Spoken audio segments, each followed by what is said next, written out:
Qué gusto saludarlos. Estamos nuevamente en otras charlas de café con FEMECOG. En esta ocasión, nuestro invitado es el doctor Francisco Javier Robles Elías.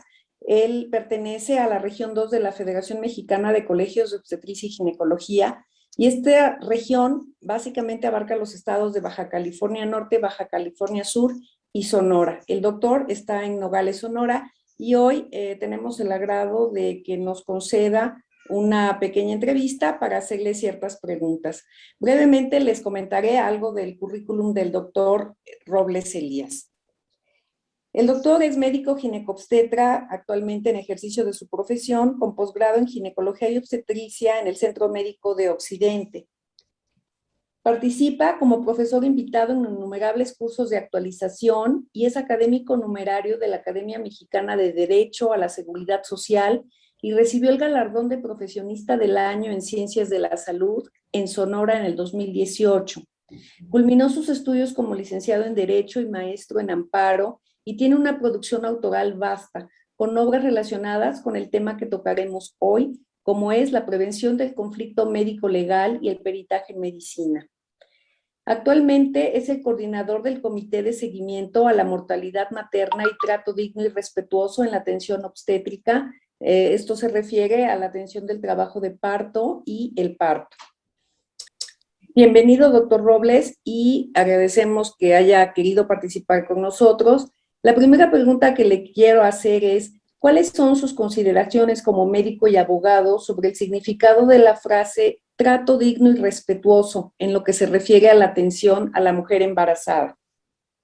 Pues como un preámbulo, tengo que señalarles que estoy sumamente agradecido y emocionado por la invitación que en este momento me hacen. Y en segundo lugar, decirles que intentar definir las palabras trato y digno y respetuoso es una misión imposible.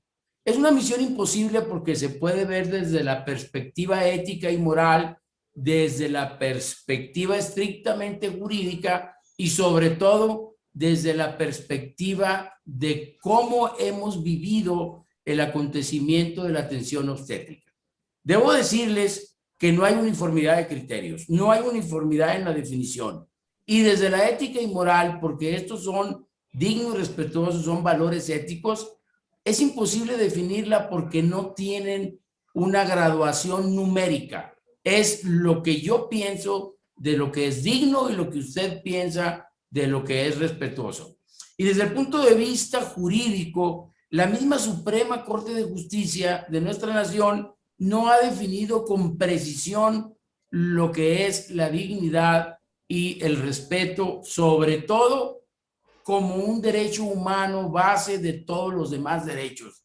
La misma Suprema Corte dice que es un derecho fundamental la dignidad humana, pero que es un derecho que se da entre iguales. Yo debo de respetarla a usted y usted me debe de respetar a mí. Y desde luego reconoce la superioridad de los seres humanos sobre las cosas.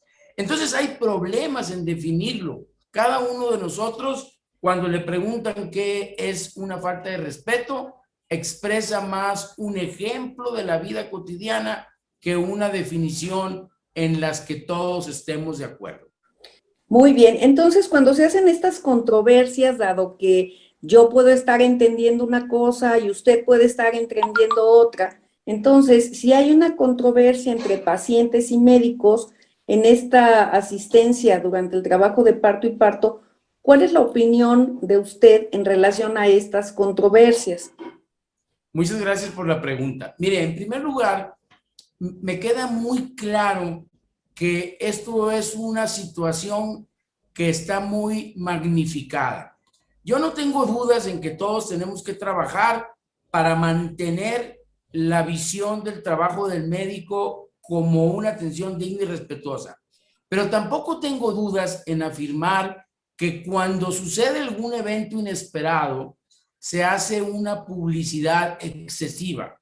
Y hoy lo vemos en las redes sociales y en los periódicos y opiniones de gente que trabaja en esto que manifiestan como que fuera un hecho de todos los días y de todos los ginecobstetras. Y eso no es así. Hace falta que se considere el número total de eventos atendidos por el ginecobstetra, asistidos por el ginecobstetra, relacionado con el número de eventos en donde hay conflictos. Me parece que por un lado se exagera en el número de eventos y por el otro lado no se considera que los obstetras somos mensajeros de la salud en más del 50% de los eventos hospitalarios que se resuelven en todo nuestro país. Entonces, viéndolo desde esa óptica, ¿cuáles pueden ser las causas de esta situación? Podemos atribuirlo, no sé, usted coméntenos, a lo mejor a las virtudes, a los valores que tenemos, a la tecnología, en fin, pueden ser muchas causas, pero brevemente coméntenos cuál puede ser la causa de esta situación donde no entendemos los términos o cada quien interpreta lo que quiere o lo que le conviene, doctor. Con mucho gusto. Mire, el problema de la interpretación de los vocablos es un problema que existe desde la misma historia de la vida con la Torre de Babel bíblica. Pero en este sentido, una de las causas fundamentales del incremento de los conflictos entre los pacientes y médicos es el reconocimiento equivocado de los derechos de las personas, de nosotros. No es que no tengamos los derechos. Lo que sucede es que si nosotros establecemos los límites a título personal, siempre tendremos una controversia que pareciera muy grande. Pero también no se nos olvide que hay una razón muy importante, que es que la sociedad ha cambiado en sus valores, como usted lo dijo atinadamente, doctora. Ahora la gente piensa equivocadamente que si hacemos una controversia en forma de conflicto legal, médico legal, seremos los pacientes siempre los triunfadores. Y eso no es así.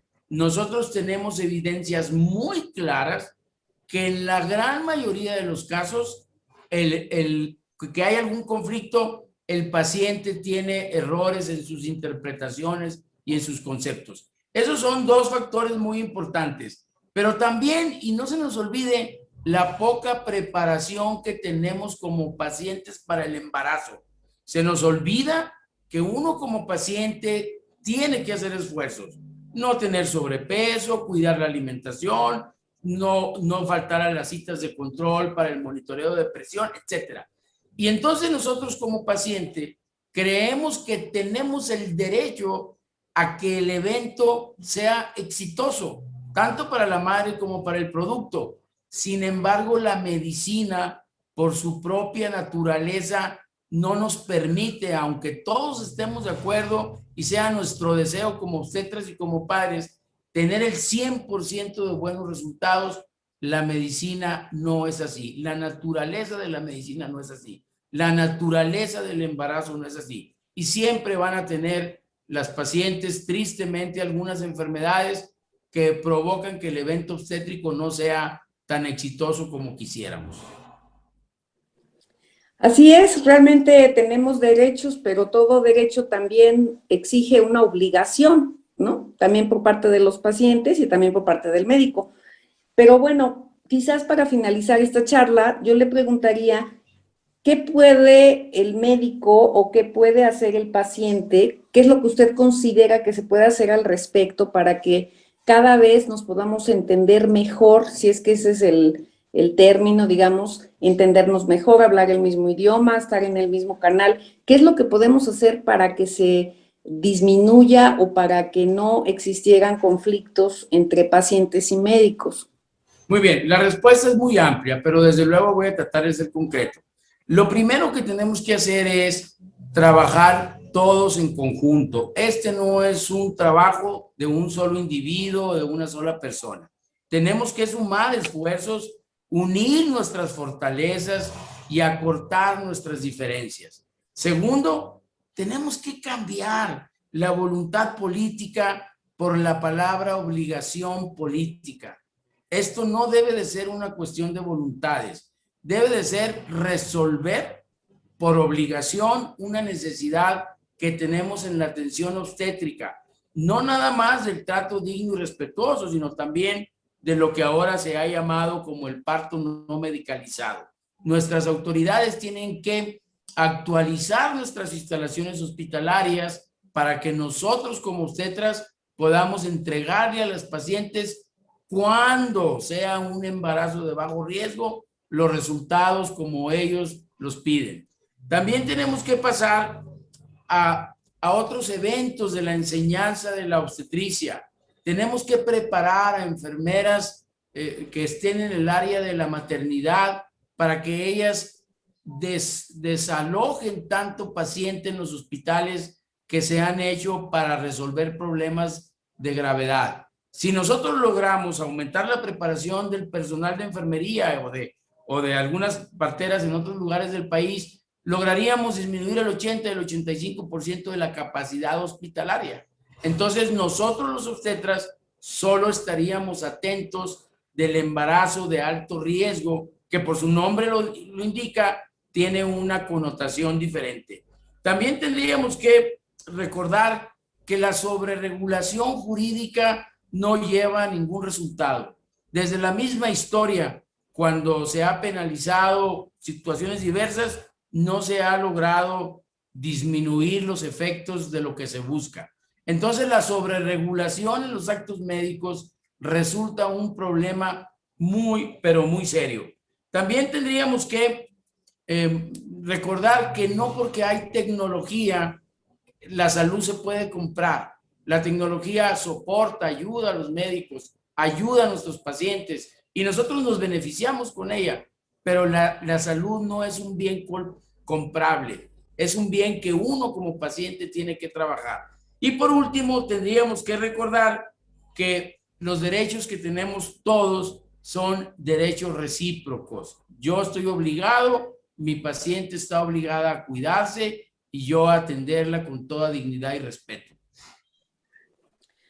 Pues muy bien, porque entonces ambas partes tienen que hacer su función y en ese espacio entre paciente y médico, bueno, también está la institución, está también la enseñanza, está la legislación, está el presupuesto económico, estaría la zona en la que estemos trabajando, porque pues los resultados también serán diferentes según el nivel de atención que se tenga, supongo.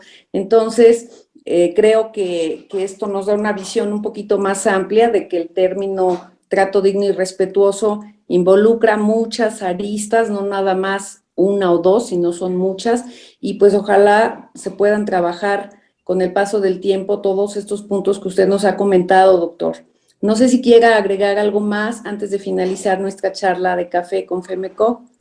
Pues muy breve, doctora. Otra vez agradecer su invitación y a la federación y hacer hincapié en que los médicos mexicanos, los obstetras mexicanos, estamos trabajando para entregarle a nuestras pacientes el trato digno y respetuoso que ellas se merecen y que ellas piden. Sin embargo, tenemos que recordar que los sistemas de educación para la medicina y los sistemas de educación para las residencias nos han enseñado a asistir a pacientes de alto riesgo y que ellas son las primeras que deben de cuidarse para no convertirse en pacientes de alto riesgo.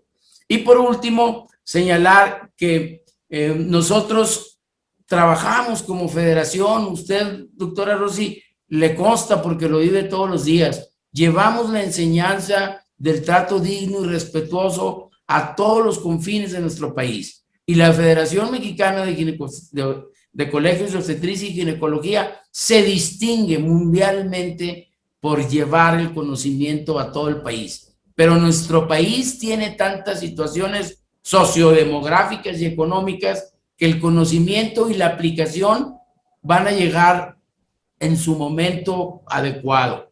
Y no podemos tener una varita mágica. A partir de mañana, toda la infraestructura hospitalaria cambió. Muy bien, doctor, pues le agradecemos mucho que haya aceptado nuestra invitación, agradecemos a las personas que están conectadas con nosotros viendo esta entrevista, les agradecemos su participación y los invitamos a otra charla más de Café con FEMECO. Muchas gracias, doctor, y felicidades. Al contrario, gracias a ustedes, quedo muy satisfecho. Ojalá que después tengamos una charla de café de media hora o de una hora. Claro, presencial como siempre. Gracias. Hasta luego. Hasta luego, doctora.